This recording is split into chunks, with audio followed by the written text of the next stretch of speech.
आज हम बात करेंगे लक्स इंडस्ट्रीज लिमिटेड की।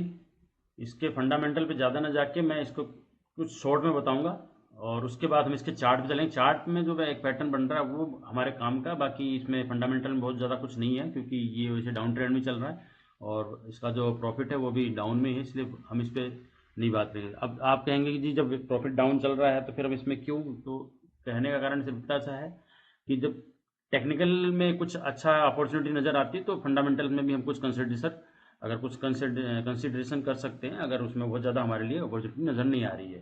तो इसमें अगर फंडामेंटली बात करें तो मैं इसी पेज में मैं आपको छोटा सा बता देता हूँ। देखो इसने 5 साल का जो रिटर्न दिया है वो -1.39 है सिर्फ, लेकिन इसमें अच्छी बात क्या है कि जो प्रमोटर होल्डिंग है फुल साइड आज भी है, यानी 5 साल से इसका रिटर्न कुछ भी नहीं है, माइनस में चल रहा है, फिर भी होल्डिंग जो है अनचेंज है और वहीं की वहीं पड़ी। अगर आप इन्वेस्टर्स में देखेंगे तो ये एज इट इज है, इसमें कोई भी चेंज नहीं। इसका मतलब है कि जो प्रमोटर है उसको तो पता है कि इसमें आज नहीं तो कल प्रॉफिट में आ जाएंगे। प्रॉफिट तो अभी भी है लेकिन मतलब ग्रो हो जाएगी, पहले से ज़्यादा बढ़नी शुरू हो जाएगी, इसलिए ये भी लेके बैठे हुए हैं। और इसमें जो बेचने वाले हैं वो आप देख रहे हैं एफ आईज है, इन्होंने अपनी सेलिंग कर दी और डी आई जी ने भी अपनी सेलिंग करी हुई है और एक ऐसे लेवल पे ये पहुंच चुका चार्ट के हिसाब से जहां पे हम इसमें एंट्री बना सकते हैं। इसके लिए मैंने पहले भी वीडियो बनाई, वो मैं आपको थोड़ी देर में दिखाऊंगा। पहले इसको और थोड़ा समझ लेते हैं। दूसरा, इसकी अगर सी डब्ल्यू आई पी देखते हैं अपन तो इसमें अभी है गुंजाइश, तो प्रॉफिट तो बढ़ेगा ये हम मान के चल रहे हैं। और वो सपोर्ट और ट्रेंड लाइन के हिसाब से भी देखते हैं उसमें क्या अपॉर्चुनिटी बनती है। इससे पहले मैं आपको बता दूं, इसकी मैंने एक वीडियो बनाई थी, वो ये है। ये मैंने वीडियो बनाई थी मार्च 2025 में, 25 मार्च को बनाई थी मैंने। उसमें मैंने इसका एक लेवल दिया था कि 1210 से 1070 के बीच में जब ये आएगा तब हम इसमें एंट्री बनाएंगे। हालांकि उस समय 1435 चल रहा था, अब आपको यहाँ दिख रहा होगा, पर मैंने तभी बताया था कि इसको इस लेवल में लेना है। हालांकि उस लेवल में तो नहीं आया, 10 रुपये ऊपर से निकल गया, लेकिन अब 10 रुपये बहुत ज़्यादा मायने नहीं रखते। आपको मैं चार्ट पे दिखाऊंगा तो समझ में आएगा। आपको चार्ट पे दिखा देता हूँ। अब आप सोचिए ये स्टॉक था जिसका हाई बना है 4660 के आसपास में, और उसमें मैं बोल रहा हूँ इसका लेवल कि 1200, ये उस दिन का है, ये 25 मार्च यहाँ लगा रखा है मैंने, 25 मार्च का। उस दिन मैंने ये लेवल दिया था 1210 का, जब ये 1400 कुछ पे चल रहा था। तो ठीक है, 10 रुपये नीचे नहीं आया वो अलग बात है, नहीं आया तो हमने नहीं लिया, बात तो इतनी सी है।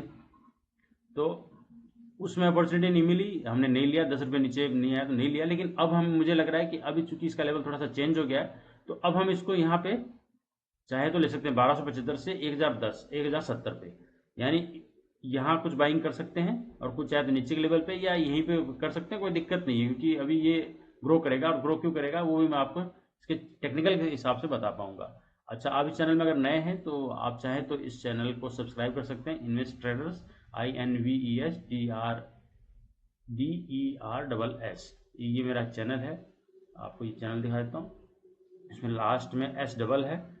और इसमें कोई भी स्टॉक आप अगर परचेजिंग करते हैं, इसमें रिकमेंडेशन या इसमें कुछ चीज़ बताई जाती है, उसके हिसाब से अगर आप सोचते हैं कि मुझे बाय करना है या सेल करना है, तो उसको जानने से पहले आपको ये जरूर देखना पड़ेगा इसमें हम किस हिसाब से बाइंग का प्लान करते हैं, लगाते हैं और किस बेस पे हम स्टॉक का सिलेक्शन करते हैं। ये सारी चीज़ें जो मैंने लिखी हुई हैं यही इस वीडियो पूरे में है और कुछ नहीं है। लेकिन इसको, इसका मतलब क्या है, किस तरह से हम स्टॉक सिलेक्शन करते हैं और ये रूल्स कैसे लागू होते हैं उसमें, इसको समझने के लिए आपको ये 17 मिनट आपको देने ही पड़ेंगे। तभी आप इस स्टॉक, किसी स्टॉक को अगर हमारे बताए हुए चैनल के हिसाब से बाय करते हैं तो आप क्या है, कॉन्फिडेंट रहेंगे, आपको कन्विक्शन आएगा कि नहीं मैंने जो चीज़ ली है सही ली है, चाहे वो नीचे जा रही है कोई दिक्कत नहीं है, वो अपने टारगेट पे आएगी। हो सकता है थोड़ा टाइम लग जाए, कभी कभी टाइम लगता है। और अभी करंट सिनारियो में जिस तरह से ट्रम्प के बयान आते रहते हैं, हर दूसरे दिन चेंज होते रहते हैं, तो ये अप एंड डाउन तो चलता रहेगा। लेकिन आप इसको लॉन्ग टर्म में सोचिए कि 2 साल में क्या ट्रम्प हमेशा यही चलता रहेगा या 3 साल में यही चलता रहेगा। तो अगर ऐसा सोचेंगे तो आपको कोई डर भी नहीं लगेगा और आप अच्छे से इसमें से ग्रो करके जाएंगे। अदरवाइज तो क्या है कि अगर रोज न्यूज़ सुनेंगे, रोज अपने स्टॉक का बैलेंस शीट देखेंगे और रोज उसको देखेंगे आज ऊपर चला गया नीचे चला गया, तो आप ये मेरी बात मान लीजिए कि आप यहाँ से कमाई करके नहीं जा सकते। तो चलिए हम चार्ट पे चलते हैं। चार्ट के हिसाब से मैं आपको बताता हूँ क्यों कह रहा हूँ कि मैं यहाँ पे लेना चाहिए अब। उसकी वजह है ये चार्ट का पैटर्न। ये जो एक ट्रेंड लाइन चल रही है ब्लैक लाइन की आपको दिख रही है, ये फरवरी 2016 से कंटिन्यू चल रही है, यानी 9-10 साल का ये ट्रेंड लाइन है जिसको ये हमेशा सपोर्ट करता है। और इस सपोर्ट पे आने के बाद में ये वापस बाउंस बैक करता है। आप यहाँ से देखिए, ये 2016 है, फरवरी का 15-16, मतलब यही है। यहाँ पे इसने बाउंस बैक किया। अब आपको ये देखने में थोड़ा सा कम लग रहा होगा, मैं इसको थोड़ा सा बड़ा करके बताता हूँ तो आपको समझ में आएगा।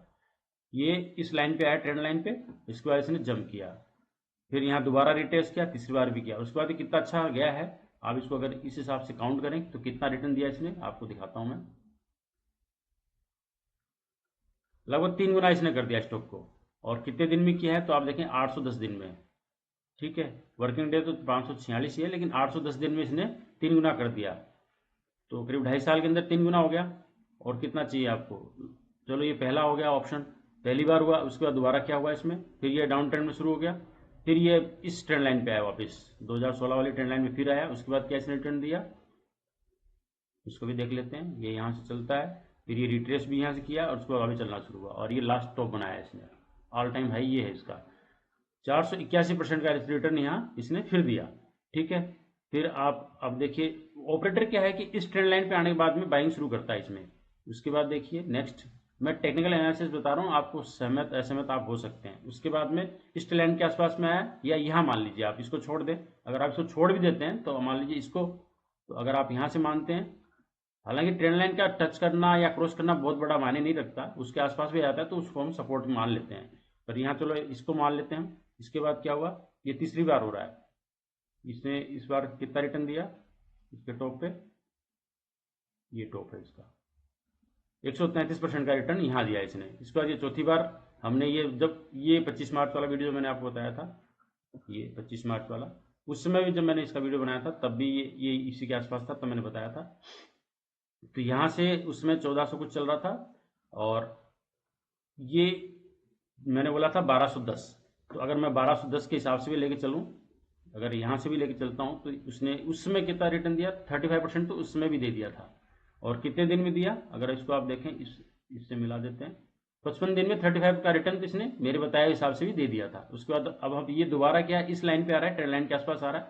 मैं कह रहा हूँ कि हो सकता है इस ट्रेंड लाइन के आसपास ना के पहले से घूम जाए, तो हम एक अपॉर्चुनिटी के तौर पर इसको मान के थोड़ा सा पहले का प्लान कर सकते हैं, और इस लेवल पे ले सकते हैं। या फिर ये जो मैंने ग्रीन कलर की लिखी है 1275, यानी 1275 पे भी हम यहाँ चाहे तो 3% और 1070 के आसपास 3% लगा सकते हैं, या फिर 6% यहाँ भी लगा सकते हैं, कोई दिक्कत नहीं। कंपनी अच्छी, क्योंकि आप देख ही रहे हैं कि इसमें जो प्रमोटर होल्डिंग है, आप देख ही रहे हैं प्रमोटर होल्डिंग कितनी थी, आपको दिखा देता हूँ, 74.2, मतलब मैक्सिमम साइड, इससे ज़्यादा वो भी नहीं कर सकते। तो हमारे लिए अपॉर्चुनिटी है। और माइनस रिटर्न होने के बाद भी, ये देखिए माइनस में रिटर्न होने के बावजूद भी प्रमोटर ने होल्डिंग ना घटाई है, ना गिराई है, ना बढ़ाई है, क्योंकि बढ़ा तो सकता ही नहीं है, गिराई भी नहीं है, तो इसलिए कोई टेंशन नहीं है, अपन भी इसमें इन्वॉल्व हो सकते हैं। ये भी तो भाई कुछ सोच के ही चल रही हुई ना कंपनी, तो यहाँ पे हम एंट्री कर सकते हैं। और मैं ये मान चल रहा हूँ, अगर हम यहाँ एंट्री करते हैं तो ये इसका ब्रेकआउट लेवल है, यानी 1490 का इसका ब्रेकआउट लेवल है। हो सकता है ब्रेक करें, ना भी करें तो कोई बात नहीं, अगर यहाँ से यहाँ तक भी जाता है तब भी हमें कुछ तो मिलेगा। अगर मैं इस लेवल से बात करूँ, हालांकि मैं ये मेरा ही टारगेट नहीं है, मैं आपको जस्ट पहले ऐसे समझा रहा हूँ, अगर इस लेवल तक भी जाते हैं तो 17% तो मैं फिर भी मिल रहा है। लेकिन अपना टारगेट किसी भी हालत में नहीं है, क्योंकि ये ऊपर से भी ट्रेंड लाइन आ रही है, ये भी 4-5 साल पुरानी ट्रेंड लाइन है, ये 9-10 साल पुरानी ट्रेंड लाइन है, तो इनको ब्रेक तो होना है ना, इधर होगा या उधर होगा। तो इधर होने के चांसेस इसलिए नहीं क्योंकि कंपनी ठीक है और प्रॉफिट वगैरह भी ठीक ही जनरेट कर रही है, ठीक है पहले से कम कर रही है लेकिन कर रही है, प्रॉफिटेबल कंपनी, तो कोई दिक्कत नहीं है। तो मैं मान चल रहा हूँ कि इसका जो पहला टारगेट है ये हमारे लिए ये रहेगा, जो कि करीब 61% है। तो आप 1560 के आसपास के लिए एक टारगेट चूज कर सकते हैं, और इस हिसाब से आप इसको प्लान कर सकते हैं। तो अगर वीडियो ठीक लग रही है तो आप इसको लाइक करें, लाइक करके जरूर जाना। और अगर आप इस स्टॉक में फंसे हुए हैं तो आप, ये मेरा व्हाट्सअप नंबर है 9868701402, आप इसमें अपना कोई भी स्टॉक ऐसा जिसमें आप फंसे हुए हैं, एवरेजिंग करना चाहते हैं, होल्ड करना चाहते हैं, बेचना चाहते हैं, तो आप मुझे कमेंट कर सकते हैं, इसमें व्हाट्सअप कर सकते हैं, मैं आपको उसका टाइम मिलने पर रिप्लाई जरूर दूंगा, ये गारंटी है मेरी। तो अगर वीडियो ठीक लग रही है तो लाइक जरूर कीजिएगा, लाइक किए बिना न जाए, कंजूसी करने से कोई फायदा नहीं है, आपका कुछ नुकसान नहीं है, लेकिन इससे क्या इसका सर्कुलेशन बढ़ जाएगा, तो और भी कोई ऐसा व्यक्ति जो इसमें फंसा हुआ है उसको इससे प्रॉफिट मिल सकता है। और वैसे भी आप इसको देखें तो ये स्टॉक करेक्ट भी बहुत ज़्यादा हो चुका है, यानी इस लेवल से अगर इसका करेक्शन देखें तो 73-74% ये करेक्शन दिखता है इसका। तो इतना नीचे खरीद रहे तो इससे ज़्यादा क्या, इसी के लिए तो मैंने इसमें बताया आपको कि पहला नियम यही है, 30 से 70% का जो नियम है मरे का माल, ये मरे का माल ही एक्चुअल में। कंपनी अच्छी है लेकिन अब ठीक है, कभी कभी ऐसी स्थितियाँ हो जाती हैं कि नहीं, ऑपरेटर भी नहीं चाहता कि भाई इसको अभी चढ़ाया जाए, तो हो सकता है अब ये जो लेवल इसका दिखा रहे हैं इस लेवल से ऑपरेटर फिर इसमें इन्वॉल्व होगा और इसको लेके फिर वो नए ऊंचाइयों पे ले जाएगा। हम तो सिर्फ छोटे टारगेट पे जा रहे हैं, इसका बड़ा टारगेट भी आ सकता है, ऐसा कोई नहीं है कि भाई यहीं से खत्म हो जाएगा। लेकिन हम चलो ठीक है, 60% 61% भी मिल रहा है तो कोई बुराई नहीं है। तो आप अपने हिसाब से प्लान करें, हमारा काम बताना था, हमने बता दिया। अच्छा लगे तो लाइक जरूर कीजिएगा। Thank you.